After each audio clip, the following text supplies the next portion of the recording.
ক্যান্সারের চিকিৎসায় অতি গুরুত্বপূর্ণ ধাপ হলো রেডিওথেরাপির চিকিৎসা সেবা। গবেষণা বলছে দেশে প্রয়োজন 209টি রেডিওথেরাপি মেশিনের, কিন্তু আছে মাত্র 29টি। ফলে মুখ থুবড়ে পড়েছে ক্যান্সার চিকিৎসা ব্যবস্থা, আর ভোগান্তিতে পড়ছেন লাখো রোগী। চিকিৎসকরা বলছেন এই সংকট নিরসনে অতি দ্রুত ব্যবস্থা নেওয়া দরকার। আরও জানাচ্ছেন মেহেদি হাসান। বরিশালের আজহার উদ্দিন, বয়স 50 ছুঁই ছুঁই, মাথা টিউমারে ক্যান্সার ধরা পড়ে।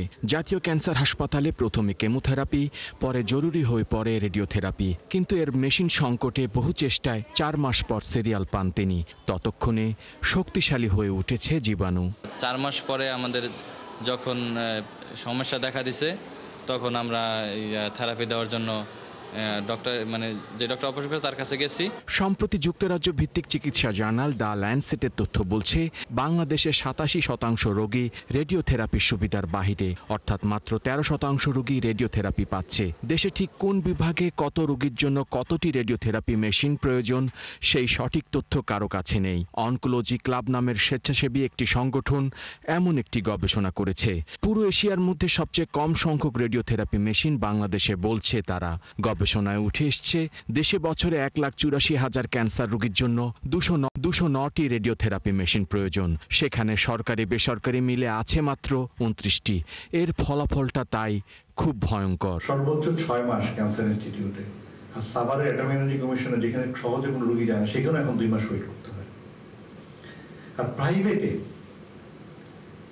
প্রাইভেটে আসান এমিশনের মতো প্রাইভেট হাসপাতালে 4 মাস ওয়েট করতে হয় টাকা দিয়ে চিকিৎসা করার পর। অ্যাভারেজে প্রায় 23 দিন একটা ওয়েটিং টাইম। আমি নগদ টাকা দিয়ে চিকিৎসা করবো, তার সাথে সাথে আমরা পাচ্ছি না।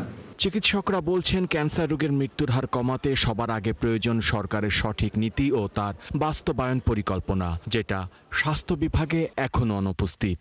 ঢাকাটা জাস্টিফাইড করা যেতে পারে, কারণ অনেকেই ঢাকা চিকিৎসা করতে আসে।